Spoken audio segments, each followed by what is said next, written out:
अस्सलामुअलैकुम क्लास। आज हमने फर्स्ट ईयर केमिस्ट्री का जो नेक्स्ट टॉपिक स्टार्ट करना है वो है चैप्टर 11, लास्ट चैप्टर का topic order of reaction and rate constant. दोनों को बारी बारी हम डिस्कस करेंगे। सबसे पहले हम बात करेंगे रेट कांस्टेंट क्या होता है। आपको याद होगा हमने पिछले लेक्चर में इस चैप्टर का इंट्रो और इससे रिलेटेड कुछ बेसिक डेफिनेशंस को डिस्कस किया था।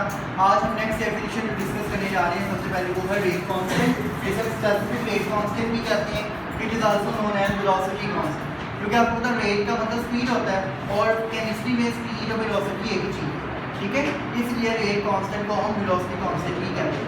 अब ये वेलोसिटी कांस्टेंट होता क्या है, जैसे कि मिसाल के तौर पर ये रिएक्शन है A plus B B goes to C C plus D D. A और बी क्या है, रिएक्टेंट्स हैं, और सी और डी क्या है, प्रोडक्ट्स बने हैं। इसका जब हम रेट ऑफ रिएक्शन लिखते हैं, आपको याद होगा हमने केमिकल इक्विलिब्रियम वाले चैप्टर के अंदर लॉ ऑफ मास सेक्शन पढ़ा था, जिसके अकॉर्डिंग हमने बात की थी rate of reaction is directly proportional to the active masses of the reacting substance. ऐसे ही था ना कि active masses of the reacting substances का जो प्रोडक्ट होता है वो डायरेक्टली प्रोपोर्शनल होता है रेट के, ठीक है।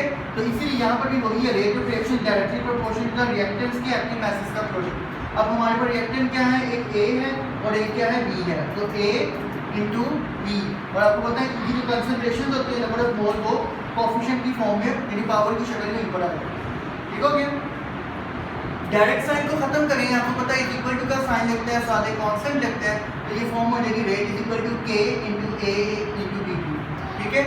ये जो के है, this K is basically known as rate constant, ठीक है। इस के को क्या नाम देते हैं, रेट कांस्टेंट का नाम देते हैं। असल में ये रेट कांस्टेंट, और मिसाल के तौर पर हमारे पास इस रिएक्शन के अंदर जो ए था उसकी कंसंट्रेशन है 1 मोल पर डेसिमीटर क्यूब, और जो बी रिएक्टेंट है उसकी कंसंट्रेशन भी 1 मोल पर डेसिमीटर क्यूब है। तो जब इस फार्मूला में हम इन तमाम वैल्यूज को पुट करेंगे, के मल्टीप्लाई ए की कंसंट्रेशन क्या है 1, उसकी पावर क्या है ए, बी की कंसंट्रेशन क्या है 1 और पावर क्या है उसकी बी है। तो जब सबको सॉर्ट आउट करेंगे तो के मल्टीप्लाई 1 तो के ही आ जाएगा ना, तो इसका मतलब रेट जो होगा वो के इक्वल हो जाएगा। यहाँ पे बड़ा इंपॉर्टेंट एक क्वेश्चन है, लिख लीजिए यहाँ पर एक क्वेश्चन उसमें कि when rate of reaction becomes equal to rate constant. Rate of reaction rate constant के इक्वल कब होता है, कब होता है, जब रिएक्टेंट्स की कंसंट्रेशन यूनिटी हो जाए। रिएक्शन की कंसंट्रेशन 1 मोल पर डीएम क्यूब होगी तो रेट ऑफ रिएक्शन किसके इक्वल हो जाएगा, rate constant. When rate of reaction becomes equal to rate constant, ठीक है। ये क्वेश्चन है जो कि बड़ा इंपॉर्टेंट क्वेश्चन है। तो ये एक छोटा सा इसका प्रूफ कि जब यूनिटी आ जाएगी कंसंट्रेशन के अंदर, यूनिटी का मतलब 1 की इक्वल हो जाएगी, तो उस केस में रिएक्शन का रेट क्या होगा, वो रेट कांस्टेंट की इक्वल। क्लियर, हमारा की बात की। आगे चले नेक्स्ट टर्म की तरफ, रेट कांस्टेंट खत्म हो गया। अगला टॉपिक है हमारा ऑर्डर ऑफ रिएक्शन। ये बड़ा इंपॉर्टेंट टॉपिक है और रिएक्शन काइनेटिक्स के अंदर ये एक बेसिक है, मतलब आप समझ लें रिएक्शन काइनेटिक्स की जो बुनियाद है ना वो सारी ऑर्डर ऑफ रिएक्शंस पर होती है। अब ऑर्डर ऑफ रिएक्शन होता क्या है, सबसे पहली बात, order of reaction can be defined as it is the sum of all the exponents of the reacting substances. यानी हमारा जो रिएक्शन चल रहा है उस रिएक्शन में जितने भी रिएक्टेंट्स मौजूद हैं उनके जो नंबर ऑफ मोल्स होते हैं उसका आपको पता है, रेट कांस्टेंट में क्या लिखते हैं, पावर की शक्ल में लिखते हैं। ऐसे ही है ना, जब हम रेट इक्वेशन लिखते हैं इसकी, ये जो हमने लिखी है ना, rate is equal to K into A into B, ये क्या कहलाती है, रेट इक्वेशन, ठीक है। जब हम रेट इक्वेशन लिखते हैं किसी रिएक्शन की तो आपको पता है नंबर ऑफ मोल्स किस फॉर्म में आ जाते हैं, एक्सपोनेंट्स की शक्ल में, पावर की फॉर्म में आ जाते हैं, ठीक है। तमाम रिएक्टेंट्स की जो पावर्स हैं, जो इनके एक्सपोनेंट्स हैं, उनको सम अप करते हैं, तो उनके सम अप करने से जो हमारे पास कलेक्टिवली आंसर आएगा वो आंसर उस रिएक्शन का ऑर्डर ऑफ रिएक्शन कहलाता है। समझ आएगी बात की। इसको हम इस तरह से भी डिफाइन कर सकते हैं, number of reacting substances that concentrations altered by chemical change। यानी अगर रिएक्शन में किसी तरह का चेंज आए तो रिएक्शन में चेंज आने की वजह से उस रिएक्शन में मौजूद वो रिएक्टेंट्स जिनकी कंसंट्रेशन चेंज हो जाए, अल्टर का मतलब चेंज हो जाए, तो वो रिएक्टिंग सब्सटेंसेस कितने हैं वो ऑर्डर ऑफ रिएक्शन के। एक बात आपने याद रखनी है, मिसाल के तौर पर हम एक रिएक्शन लिखते हैं A plus B goes to C plus D. अब ज़रूरी नहीं है कि उस ऑर्डर ऑफ रिएक्शन के अंदर ए और बी दोनों इन्वॉल्व हों, तो ये एक भी हो सकता है, दोनों भी हो सकते हैं, ऐसा भी हो सकता है एक पूरा हो रहा हो दूसरा आधा हो रहा हो, तो ये डिपेंड करता है कंडीशन के ऊपर। मतलब order of reaction her reaction का एक जैसा हो ये ज़रूरी नहीं है, ये कंडीशंस पे डिपेंड करता है। ठीक हो गया। तो ऑर्डर ऑफ रिएक्शन क्या होता है? असल में हमारे रिएक्शन के अंदर वो रिएक्टेंट्स की तादाद जो कि रिएक्शन की कंडीशन को चेंज करने से चेंज हो जाए, सिर्फ वो रिएक्टेंट्स क्या कहलाते हैं? ऑर्डर ऑफ रिएक्शन कहलाते हैं। बाकी रिएक्टेंट्स इस ऑर्डर ऑफ रिएक्शन में इन्वॉल्व नहीं होते। समझ लगी बात? अभी हम चलने के एग्जांपल्स भी देखेंगे इसकी, उससे आपको मज़ीद क्लैरिफाई हो जाएगा। ठीक हो गया। अच्छा, अब ऑर्डर ऑफ रिएक्शन फाइंड कैसे करते हैं? पहली बात तो ये, और जैसे मिसाल के तौर पर एक रिएक्शन है जनरल सा, ए और बी रिएक्टेंट्स आपस में मिल रहे हैं, सी और डी प्रोडक्ट बन रही है, और पीछे स्मॉल लेटर्स आपको पता है इनके नंबर ऑफ मोल्स को रिप्रेजेंट कर रहे हैं। सही है। रेट यूनियन अगर इसके हम लिखेंगे तो आर इज इक्वल टू क्या आ गया? ए into A into B B, जैसे हमने यहाँ पर किया है। ये रेट यूनियन आ गई, यानी रिएक्टिंग सब्सटेंसेस का प्रोडक्ट। अब आप देखिए इनमें कोफिशिएंट्स क्या हैं? ए जिसमें पावर ए है और एक इसमें पावर बी है, यानी इस रिएक्शन का जो ऑर्डर ऑफ रिएक्शन होगा क्या होगा? ए प्लस बी। मतलब ए की जो भी वैल्यू होगी और बी की जो भी वैल्यू होगी, दोनों को सम अप करेंगे तो हमारे पास इसका टोटल ऑर्डर ऑफ रिएक्शन। तो बनेगी बात क्लियर है? अच्छा, अब ऑर्डर ऑफ रिएक्शन तो पता लग गया कैसे आएगा। अब ये तो मैंने आपको रिएक्शन से निकाल के बताया ना कि रिएक्शन से हमें पता लग जाता है। एक बात याद रखिए, order of reaction is an experimental technique. मतलब ऑर्डर ऑफ रिएक्शन जब हमने फाइंड करना हो किसी रिएक्शन का, तो हम उसकी बैलेंस केमिकल इक्वेशन को इस्तेमाल करके एग्जैक्ट ऑर्डर फाइंड नहीं कर सकते। ठीक है। ये कैसे पता लगता है हमें? ये हमें एक्सपेरिमेंट के जरिए पता लगता है। एक्सपेरिमेंटली हमें पता लगता है कि फलां रिएक्शन का ऑर्डर ऑफ रिएक्शन कितना है, कि उसमें कौन कौन से रिएक्टेंट यूज़ हो रहे हैं, ऑर्डर ऑफ रिएक्शन के अंदर कौन से इस्तेमाल नहीं हो रहे। समझ आएगी बात की? तो ऑर्डर ऑफ रिएक्शन जो है एक एक्सपेरिमेंटल टेक्निक, ये बड़ी इंपॉर्टेंट बात मैं बता रहा हूँ आपके एग्जामिनेशन पॉइंट ऑफ व्यू, ये याद रखना। ऑर्डर ऑफ रिएक्शन हम केमिकल इक्वेशन को देख के पता नहीं लगा सकते। ये कैसे पता लगता है? हमेशा एक्सपेरिमेंट के जरिए पता, एक्सपेरिमेंटली प्रूव होगा, पता लगेगा रिएक्शन में कौन कौन से रिएक्टेंट इन्वॉल्व हो रहे हैं। ठीक है।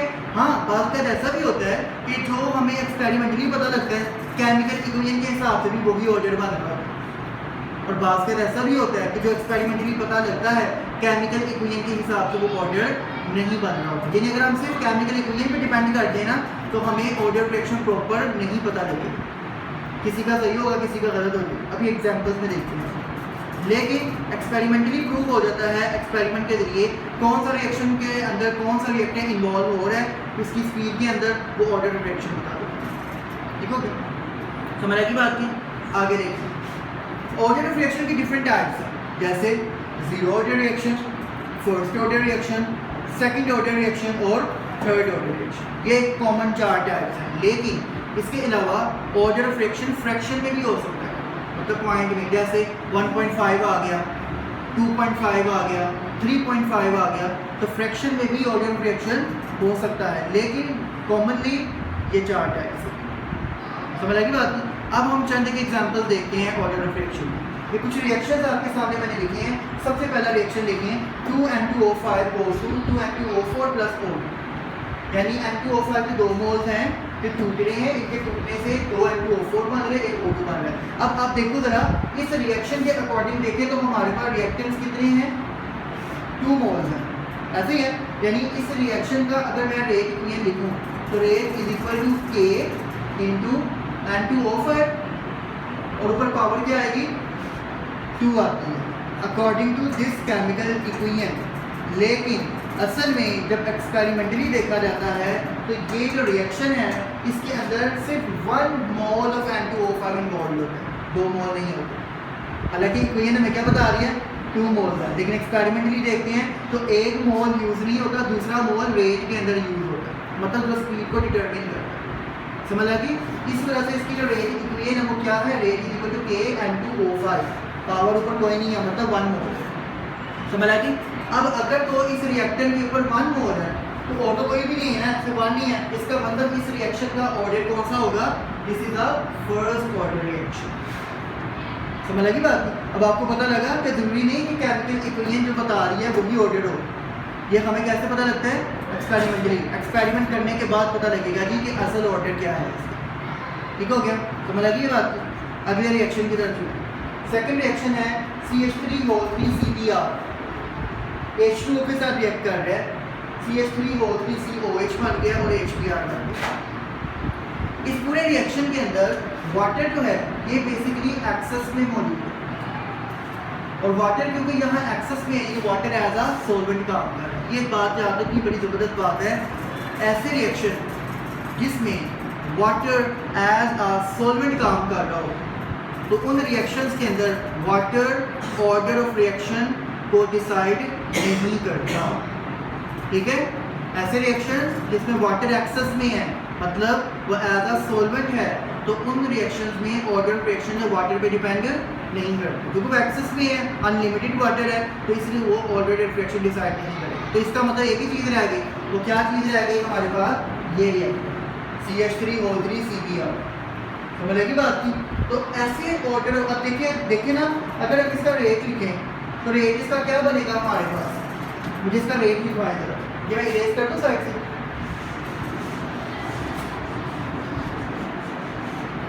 इस रिएक्शन का रेट इक्वेशन लिखें, रेट इज इक्वल टू क्या होगा इसका, K इंटू रिएक्टेंट क्या है हमारे पास, CH3O3CBr।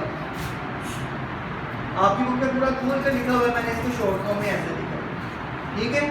एक ही है ये बस यहाँ पर, और मैंने भी बताया वाटर इसके रेट में इन्वॉल्व नहीं हो रहा, मतलब इसका रेट कांस्टेंट से फ्री बना के रेट इक्विवेलेंस, ठीक है। अब आप देखिए ये नंबर 1 मोल है, इसका मतलब ये कौन सा रिएक्शन होना चाहिए, फर्स्ट ऑर्डर रिएक्शन, ऐसे ही है, ये फर्स्ट ऑर्डर होना चाहिए, है फर्स्ट ऑर्डर ही।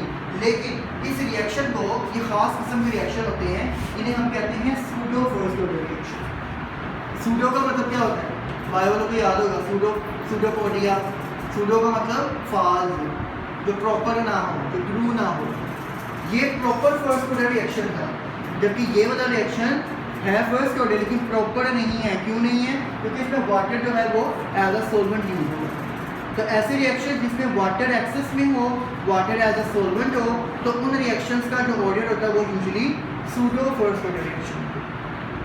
समझ लगी बात की। एमसीक्यूज में आपसे पूछी जा सकती हैं बातें, जैसे ये रिएक्शन लिखा हो और पूछा गया हो order of reaction this, order of reaction is, नीचे हो 0 order, first order, second order या थर्ड ऑर्डर। अगर ऐसे ऑप्शन आए तो जारी बात आप क्या बताएंगे, फर्स्ट ऑर्डर। लेकिन अगर ये ऑप्शन नहीं हो, first order, pseudo first order, second order या थर्ड ऑर्डर, फिर आपने बताना है सूडो फर्स्ट ऑर्डर। है फर्स्ट ऑर्डर ही लेकिन ये प्रॉपर फर्स्ट ऑर्डर नहीं है, सूडो है। समझ लगी बात, क्यों है सूडो, वाटर की वजह से, शाबाश, क्योंकि वाटर एक्सेस में है, वाटर एज अ सॉल्वेंट है, तो सॉल्वेंट जो है रेट ऑफ रिएक्शन को डिसाइड नहीं करता। क्लियर हो गया। आगे चले रिएक्शन नंबर 3 की तरफ। इस रिएक्शन में आप देखिए NO3 के साथ मिल रहा है, NO2 बन रहा है, O2 बन रहा है। इस रिएक्शन में आपको सीधे सीधे 2 रिएक्टेंट्स नजर आ रहे हैं, और जब इसको एक्सपेरिमेंटली देखते भी हैं तो वाकई हमें 2 रिएक्टेंट्स की मौजूदगी पता लगती है रिएक्शन के रेट के अंदर। इसका अगर हम रेट इक्वेशन लिखें तो क्या आएगी, rate is equal to K into NO multiplied by O3, ठीक है। ये इसकी रेट भी है, यानी दोनों इन्वॉल्व होते हैं इस रिएक्शन में। अच्छा, अब आप देखें ये कितने नंबर ऑफ मोल है, NO 1, और O3 कितने हैं, 1, और 1 + 1 क्या आ जाएगा, 2। इसका मतलब this is a second order reaction, ठीक हो गया। ये क्या है, एक सेकंड ऑर्डर रिएक्शन। समझ लगी बात, क्लियर हो गया। अगला रिएक्शन देखिए, FeCl3 + 4Ki goes to 4KCl + FeI2 + I2। ये रिएक्शन असल में ये है, आपकी बुक में थोड़ा गलत करके लिखा हुआ, आपकी बुक में लिखा हुआ है 6Ki, ठीक है। जिन बच्चों की बुक में है वो देख लें, 6Ki है और उसके पीछे में 6 की KCl बन गई, ऐसा ही है, ठीक है। इसको आपने ठीक कर दें, 4Ki है, 4KCl है, और FeCl3 एक ही है, और इससे FeI2 एक ही बात। अच्छा, बड़ी ज़बरदस्त बात करने जा रहा हूँ। कुछ रिएक्शन ऐसे होते हैं कि जो कि देखने में तो बड़ा सिंपल नज़र आता है, एक स्टेप, लेकिन असल में वो 1 स्टेप रिएक्शन नहीं होता, उसके अंदर पूरा एक मैकेनिज्म होता है। मैकेनिज्म क्या होता है, मैकेनिज्म का मतलब वो एक रिएक्शन जो है वो बाज़ औक़ात 2-2, 3-3 स्टेप्स पर मुश्तमिल होता है, लेकिन उसको इकट्ठा करके एक रिएक्शन की फॉर्म में निकल जाता है। ये रिएक्शन भी ऐसा ही एक कॉम्प्लेक्स रिएक्शन है। This reaction is basically two step reaction. ठीक है, इसमें कितने स्टेप हैं? 2 स्टेप्स हैं इस रिएक्शन के अंदर, और वो 2 स्टेप कौन कौन से हैं वो हम देखिए। सबसे पहले देखिए FeCl3 2 Ki के साथ मिलता है और ये बना देता है 2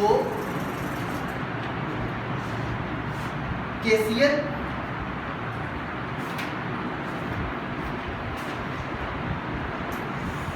FeCl3 जो है ये पहले मिलेगा 2 Ki के साथ, और ये क्या बना देगा FeI2 प्लस 2 KCl और प्लस Cl नेगेटिव निकलेगा।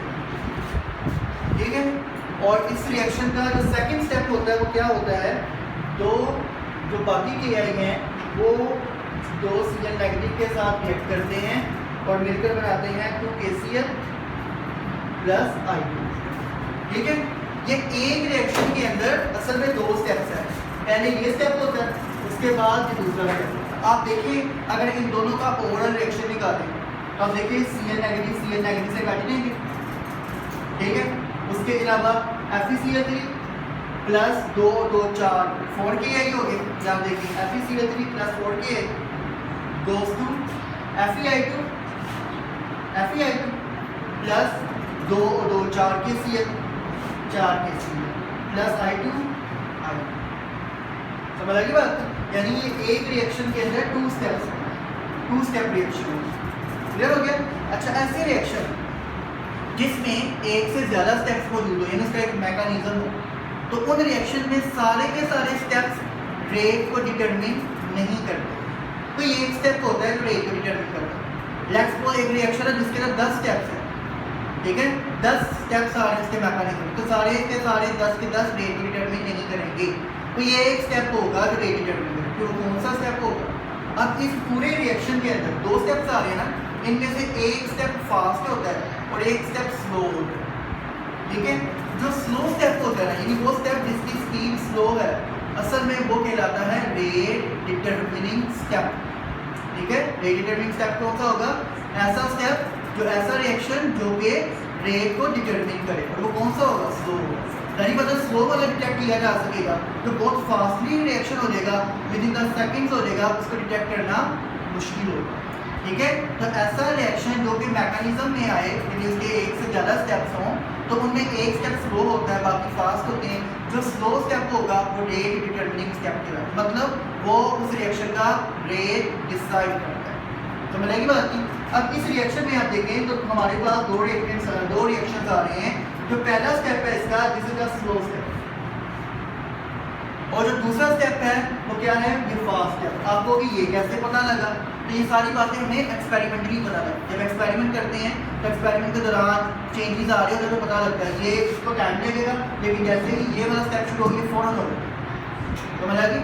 तो क्योंकि ये स्लो स्टेप है, इस स्लो स्टेप में आप देखिए अगर हम इसका ये स्लो स्टेप है तो ये क्या होगा? इसका रेट डिटरमिनिंग स्टेप होगा, यानी कि इसको तो हम कंसीडर नहीं करेंगे ना। ठीक है, और अब इसकी रेटिंग भी बनाएंगे ना। रेट इज इक्वल टू क्या आएगा इसका? K into FeCl3 into Ki। और Ki कितनी है? 2। हालांकि असल में Ki कितने थे? 4 थे। इससे तो आप देखें तो 4 और 1 5 बन जाता था। 5 ऑर्डर ऑफ रिएक्शन 5 होता नहीं है, इतना बड़ा ऑर्डर नहीं होता। ठीक है, तो लेकिन अब देखिए यहाँ पर देखिए ये 2 + 1 कितने होंगे? 3। इसका मतलब this reaction is a third order reaction. समझ आई बात? असल में ये वाला रिएक्शन क्या है? ये एक थर्ड ऑर्डर रिएक्शन। क्लियर हो गया? ये कैसे पता लगा हमें कि इस रिएक्शन में बेसिकली मैकेनिज्म था, मतलब 2 स्टेप्स थे, 2 में से एक स्लो और एक फास्ट था। जो स्लो स्टेप है वो क्या कहलाता है? Rate determining step. और रेट डिटरमिनिंग स्टेप की असल में उस रिएक्शन की रेट इक्वेशन बनाएगा, मतलब उसका रेट डिसाइड करेगा। क्लियर है? तो फास्ट होगा वो उसको हम कंसीडर नहीं करेंगे। ठीक हो गया? अच्छा, ये तो हमने सीधे सीधे देख लिए ना, first order, second order, pseudo first order और थर्ड ऑर्डर रिएक्शन की एग्जाम्पल। अब एक एग्जाम्पल देखने जा रहे हैं फ्रैक्शन में। जैसा कि मैंने भी आपको बताया, कुछ रिएक्शन ऐसे होते हैं कि जिनका ऑर्डर ऑफ रिएक्शन बाद में फ्रैक्शन में भी आता है, और कुछ ऐसे भी रिएक्शन है जिनका ऑर्डर ऑफ रिएक्शन नेगेटिव भी आ सकता है, लेकिन नेगेटिव वाले बहुत कम हैं, वो इतने कॉमन नहीं है। ठीक है, फ्रैक्शन वाले की एग्जाम्पल देखते हैं। देखिए जरा, क्लोरोफॉर्म है CHCl3 रिएक्ट कर रहा है Cl2 के साथ, CCl4 बन गया और HCl बन गया। ठीक है, इस रिएक्शन का जब हम रेट इक्वेशन लिखते हैं तो इसमें जो Cl2 है ये बेसिकली सारी की सारी Cl2 इस्तेमाल नहीं होती। यहाँ पर देखिए कितने Cl2 हैं, 1 मोल है, और CHCl3 कितने हैं, वो भी 1 मोल है। इस हिसाब से तो सेकंड ऑर्डर होना चाहिए ना, बट असल में जब ये रिएक्शन होता है तो Cl2 का 1 मोल की बजाय हाफ मोल इस्तेमाल होता है।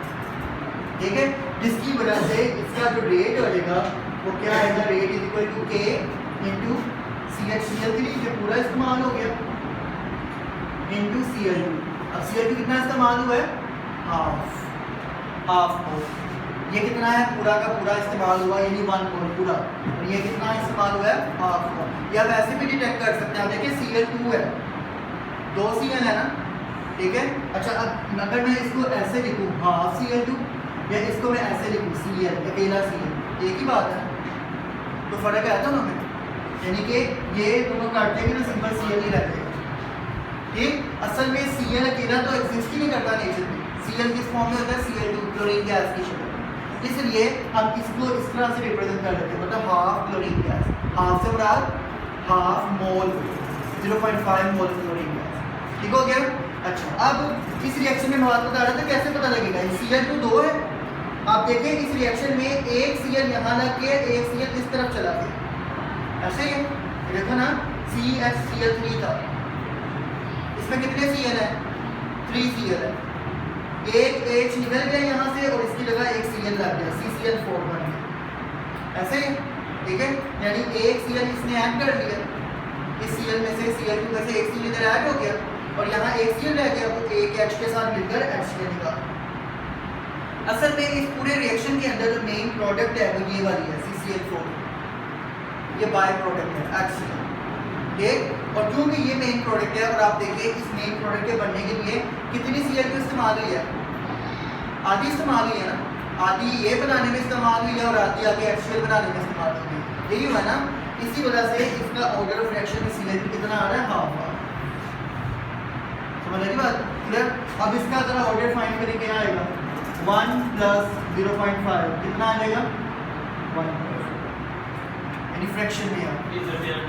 हाँ हाँ, ये ध्यान करेंगे, ये समझिए। ठीक हो गया, तो इसका ऑर्डर ऑफ रिएक्शन क्या है, 1.5।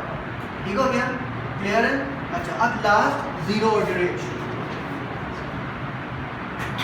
जीरो ऑर्डर रिएक्शन क्या होता है, जीरो ऑर्डर रिएक्शन ऐसा रिएक्शन जो कि रिएक्टेंट्स की कंसंट्रेशन पर डिपेंड ही नहीं करता, उसे हम क्या कहते हैं, जीरो ऑर्डर रिएक्शन। अच्छा, अगर आपसे पूछ लिया जाए कि फर्स्ट ऑर्डर रिएक्शन को डिफाइन करो, फर्स्ट ऑर्डर, तो आप कैसे डिफाइन करेंगे, first order reaction is the reaction in which the rate of reaction depends upon only one reactant molecule। ठीक है, ऐसा रिएक्शन इसमें रेट ऑफ रिएक्शन जो है सिर्फ एक रिएक्टेंट पे डिपेंड करता है, वो फर्स्ट ऑर्डर रिएक्शन है। जिसमें 2 पे करता है वो सेकंड पे करता है, जिसमें 3 पे करता है, जिसमें 1 पर करता है लेकिन दूसरा एक्सेस में हो वो सूडो फर्स्ट ऑर्डर कहलाता है। ठीक हो गया, समझ आ गई बात। तो जीरो ऑर्डर में क्या होगा, जो किसी पे नहीं करता। ठीक है, ऐसा रिएक्शन जो रिएक्टेंट्स की कंसंट्रेशन पे डिपेंड ही नहीं करता, टोटली डिपेंड नहीं करता, वो क्या कहलाता है, zero order reaction. Zero order reaction की एग्जांपल क्या होगी, जीरो ऑर्डर रिएक्शन की एग्जांपल है रेडियो